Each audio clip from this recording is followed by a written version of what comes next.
Good afternoon, everyone. On behalf of agricultureinformation.com, I welcome Mr. Pavitra Joshi, and he will talk about hemp-based value addition. I now request the speaker to begin. Thank you. Good afternoon, everyone. I'm Pavitra Joshi. I'm the founder of KumaonKhand Agri Innovations and Hospitality Private Limited. We are a hemp-based startup based out of Kasardev in Almora in Sir, Uttarakhand. your audio is not very clear, sir. Is it better now? Yeah, now it is better. Yes. Okay, I'll just start again. Good afternoon, everyone. I'm Pavitra Joshi. I'm the founder and CEO at KumaonKhand.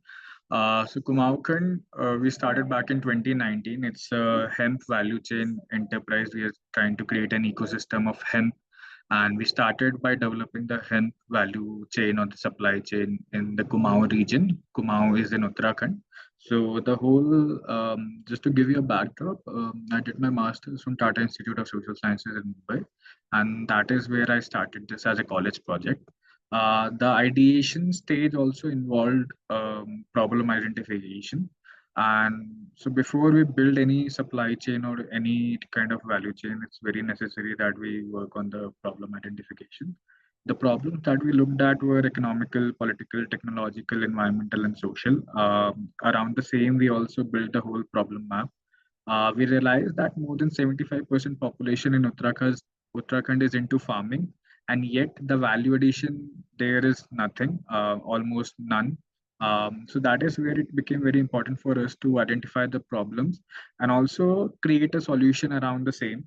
Another aspect that we observed that there was traditional agriculture here because hemp being also a local plant or the local cultivation, because we sow it for hemp seeds and we use it as a traditional recipe, because hemp itself has no just to clear few facts up. Hemp is very different from cannabis, where hemp does not have any psychoactive activities, also psychoactive results for people.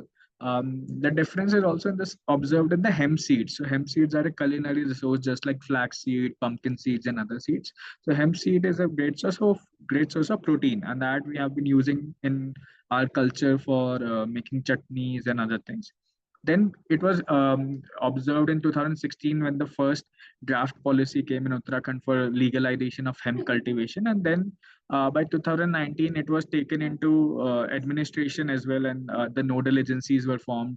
So that is where the whole legalization of industrial hemp happened. And when I was pursuing my master's, as I said, in 2019 is when I went for my pilot and started working on these aspects of it. The first one was problem identification, and that is where, generally speaking, for any students and who will join, that is where the supply chain initiates. If you're creating a supply chain for anything, say for example, even you want to create a headphone brand, right? That is also where you will start with what are the problems of existing solutions in the market, right? What are Is there a headphone which is not solving for like better audio clarity and all of these, and then that is where you will look. The same thing we started with hemp as well. Then we also realized that there was a venture case.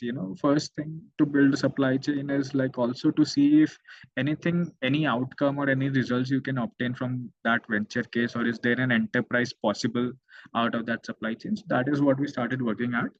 We realized that hemp is a traditional crop in Uttarakhand, and the state government back then had also was targeting 1 lakh hectares of cultivation of hemp. The economic value of hemp cultivation can be around 4 lakhs per hectare, which is great for the local farmers and also for building the venture case, right? And then there are many uses of the same plant. You can use it for different sort of validation. We started with this presentation, which I'm also sharing today, is the presentation which I made in 2019. Why so? Because that is where I'm targeting mostly people who are starting their enterprise or they're kind of initiating on the supply chain. So it becomes very important for anyone who is having or trying to build a supply chain, or build an enterprise startup, right? It's very important to have your own mission and vision. The mission is always a short-term goal, and the vision is a long-term goal. The mission is to utilize natural plant and forest resources in Uttarakhand and processing them for sustainable products. If you see, it's the whole essence of supply chain as well, right? Where and what are you building your supply chain for, right?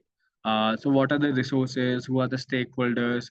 What are you bringing to the market? Is it a service or is it a product? So even a company like Uber will have a supply chain, right? They might have techies who are building that platform, and then they also aggregate the cars and other things at their end. And that is very different for different enterprises, but common across even product and service businesses. The vision here is to attain economic value for active partners, communities, along with a distinct recognition for Uttarakhand as a natural resource state. Right, hemp is again a natural resource coming from here, and in that supply chain, what was important was to identify key partners. As I said in the vision statement, the key partners for us were farmers, SHGs, NGOs, and enterprises. So you have to meet and talk to every stakeholder at different stage. The stakeholder and the key partners will also change accordingly with time. Initially, when you're building a supply chain, it will be your suppliers, and then also the people you are selling to, right? So we identified on the supply chain, that's the product supply chain. But when you are talking about the supply chain of making a product, right, for manufacturing industries, then it becomes very important where your raw material is coming from, right? And how are you processing it, the factory, that where you are processing, do you own the factory, or are you, like, basically, are you outsourcing or making it in house, right? These are the questions that you need to ask yourself, and that is where we fit in ourselves. So we wanted to have no middlemen between us and the farmers, and we wanted to process it directly in our own factory, right? So that is the supply chain that we have been able to build by not having any mediator, none between us and the customer, right? So we work directly with the farmers. We have more than 2,000 farmers in our supply chain, and then we procure directly from them. We also help them in cultivation and other things, and then we bring the raw material into our factory, which is again in Almora, and that is where we process things, right? These are the activities which are involved in building the supply chain. We also look at the network of farmers, then the extraction technologies. So we also look at technology transfer. Initially, we work with IIT Delhi in terms of accessing the technology. Similarly, for a lot of food businesses, you can look at institutions like CFTRI, NIN. An enterprise in the medical sector would have a very different approach to the supply chain, and similarly for different people. But the sector specific knowledge can be very different, but the whole aspect of supply chain is the same. Today we are focusing on the hemp, so that is where the fiber extraction technology, or you can work on a lot of supply chain or a lot of product from using hemp. So you can also look at hemp food, like basically hemp seed oil processing, hemp hearts processing. One can also look at from the architectural world at how to build a supply chain on the hemp plywood or some other aspects of it. Then you can also look at aligning sustainable development goals and building a product line. So the products that we were working on was hemp oil, hemp seeds. We also worked on some canvas bags and tote bags out of hemp. We were also working on hemp structures, hemp paper products. Then like a lot of products which can go into the market, such as FMCG products like skincare and other aspects. Then you also look at what are your cost in the business, right? So that also helps you in terms of understanding the whole supply chain. One is the manpower that you will have, the technology transfer, processing, supplier. How are you building your sales funnel and all of those things? Where are you getting your packaging from? And these are the few things. We also, use testimonials of customers, because that is the last aspect of supply chain, right? This is where we are coming to an end. This is a customer talking about how he is suffering from psoriasis, which is a severe disease, and how our hemp seed oil, which is again a very rare oil to find in the market. If you see, even today, if you go online, there are not many major brands which are doing hemp seed oil. It's still the smaller players in smaller markets, but because it's a very oil which you don't find in the market very easily, right? Because the raw material is rare, right? It's coming from the Himalayas. And then you also build your projections, you also build your investment structures, You also look at how are you going to fund the whole project. You also look at the impact that you're trying to create and the legal structures that your business has. This is for people who are like maybe at very initial stage of building or ideation. And this is where I would like to end. If you have any question or queries with respect to the whole hemp supply chain, I'll be happy to answer. Thank you very much, sir, for your talk. I'll take up the questions now. The first question is, Right. how is industrial hemp different from marijuana in terms of legality and use? Right. So ma'am, hemp seeds are basically without any THC and tetrahyd, which is basically THC is the compound which differentiates between hemp and cannabis. So THC stands for tetrahydrocannabinol, which is a hydrocarbon chain. So that creates the psychoactive effect. So cannabis plants have THC, and then there are people growing different strains across different countries. There are few places now around the earth where basically cannabis strains are also legal. Cannabis cultivation is also legal for medical purposes and also for recreational purposes. In India, currently we limit the percentage to 0.3% THC, which is called the industrial variety of cannabis or the sister plant hemp. Okay. Yes. Any What other are the question? key process technique used to convert raw hemp into value-added products, sir? So there are like a lot of different product line that you can go into with hemp, as I was talking earlier. So one product line is also like making hemp wood, right, or making hemp for construction. That will require to create something called hempcrete. Hempcrete is basically an alternative for concrete or cement structures, and it's a much more greener carbon negative structure. Something else like maybe for hemp food, you need to process hemp seed oil, or you can also make skincare out of hemp seed oil, which has its own unique machineries and tools. There are people who are making handmade soaps also. So sometimes it is not just like what technology, but also like how you use your creativity or what ingredients you're looking for. For people making handmade soap out of hemp seed oil, they can approach us and we can supply them the hemp seed oil. In fact, like, and people looking to process hemp seed into oil, if they have a machinery set up already for oil processing, we can also look at like supplying them the hemp seed so that they can create a new product vertical or a new product line with hemp. Right. So it's also now fixing those gaps, because the main gap that we filled right now is creating a raw material supply chain. Right. So we have the raw material in access. We also supply it to major buyers in India. So we supply almost 10 to 15 tons of hemp seed so far, and we're also looking to scale up supply as the demand increases. So the value addition can happen at different stages, and there are different technologies and institutions one can approach for same. Okay. What challenges exist in post-harvest handling and processing of hemp?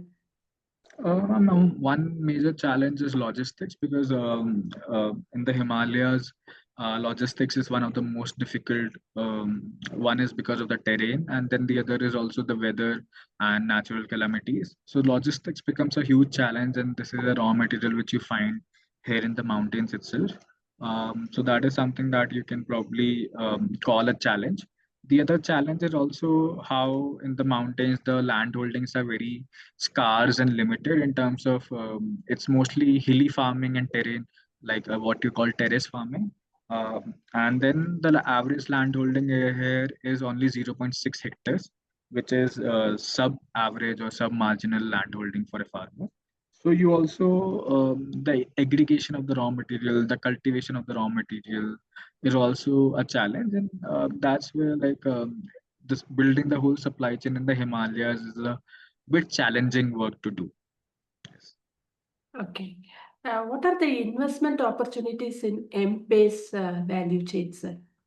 Uh, right. So there are few like I would say which are generic across all the sectors of startups. So there are if you are building a private limited, then there are government support now from Startup India portal, and then you can also avail some grants from Ministry of Agriculture and Farmers Welfare. One can also look at bank loans and business loans. These are again few aspects which you can use. The other certifications would be, say, for example, if you're getting into cultivation, you will have to have cultivation license or hemp license. The other aspect is when you're going into food manufacturing, you will have to modify your FSSAI license and include hemp in that. So FSSAI has now regulated hemp. So there are different aspects and uh, different technicalities in different supply chains. Okay. What certifications or compliances are necessary to market hemp-based products locally and internationally? I mean, it's the same licenses which I would say would be required by any private limited setup in India. That includes import export license, GST compliance. If you're wanting to sell your hemp product on Amazon, then you will have to have GST. The other licenses I already mentioned in terms of hemp cultivation license, you will have to modify your FSSAI. If you're selling hemp-based cosmetic, you will have to have cosmetic license. For CBD and other products, you will have to have IU's license. So hemp, you can compare hemp with bamboo. Like bamboo, you can make from bamboo. Also, you can make bamboo T-shirts, bamboo shirts. You can also use bamboo for construction. You can also make bamboo ropes. You can also use bamboo in the food. So you can make bamboo food. Similarly, you can use it for hemp as well. Like hemp also goes into different supply chains and different industrial cases. Okay. Right. Are there any farmer producer companies or cooperatives in India working with hemp, sir? Uh, so, yes, ma'am. So, what is happening is because it's a new material or a new raw material, also. So, a lot of things are upcoming, and we also are promoting a lot of that by being in the ecosystem, right? Because it's a Himalayan crop, and I am also a native of the region. I also come from the same region. So, my roots are from Almora. So, our company is also based here. So the idea is to promote as many SHGs as I was saying. We in the slides also I mentioned there are like SHGs and FPOs that we partner with. So we are also looking to kind of address that problem also. Okay. Right. What kind of training or support is needed at the grassroots levels to promote hemp-based industries? So ma'am, a lot can happen if like a lot of academic institutions also start doing like research papers and promoting the stuff because it's a new material, it's made in India, right? So we need more interest from academicians, college scholars and research scholars, and then also from the government also. So it needs the support of all the institutions mostly, like government institutions. I also had the opportunity to talk about hemp in Labasna with the IES batches. And then also had the opportunity to take hemp, my startup to Japan from India as a part of Startup India delegation. So there are opportunities there which one can explore and should avail. But it also needs the support of like any enterprise building requires support of government and academic institutions. So we need currently that kind of ecosystem for hemp supply chain in India. Okay. What common schemes or policy changes could boost hemp-based value addition in India? Ma'am, like a lot of technology development and technology funds for like hemp fiber, a lot of research funds from the government side for hemp fiber or natural fibers can currently boost India's potential. So we can look at government funds which can be for technology, research and development. Also other aspects like one can also have those academic like we run a program with IIM Kashipur right now, which is experiential learning. So that way we are also partnering with academic institutions so that their students can come and their professors can come and visit us, and they can also spend like time developing policies. So we also wrote a petition for hemp fiber. So currently there is Bamboo Board of India, Silk Board of India, but from the government side they also need to be recognition for like hemp board or hemp fiber board, and these are few recognitions which can happen at scale if there's a push.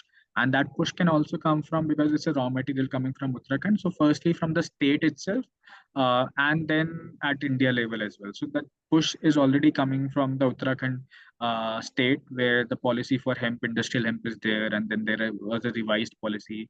That India level also, there is now in 2023, there's a material which came across, which was the BIS paper, which is the Bureau of Indian Standards. They made out a standard cannabis policy, or they came out with that particular this thing also. So and then again, it's a growing supply chain, growing ecosystem, I would say, which is at the very beginning or the very nascent stage. But it's an upcoming thing where more people, more investors, we need support of more investors and more people coming in, the state support, the India support. And then I think there's a major boost to hemp companies, because I see a lot of hemp companies going for international trade events now. So that kind of support also from FICCI and other confederations can also kind of boost the whole ecosystem for hemp in India. Okay. How do you see the future of hemp-based value-added products in the next 5 to 10 years? Right. So now I would say that hemp, it's firstly, it's not just India which is kind of dealing with hemp. India is at very nascent stage of making the whole hemp supply chain. It's something just like how AI is. AI is itself a global phenomenon. Hemp also, I would say, is a global phenomenon where the potential of hemp can also replace plastic. And it's something which has recognition across the globe, because US has its own policies. All the 50 states there have their own legal system for cannabis and hemp. But if you see, hemp is mostly legal across the world now. Even when I went to Japan, there were CBD stores, and you can buy hemp-based fabric now, even across Vietnam, even across Thailand, Southeast Asia. And China is like this, the major exporter to the world. 70% of the imports of hemp across world goes from China.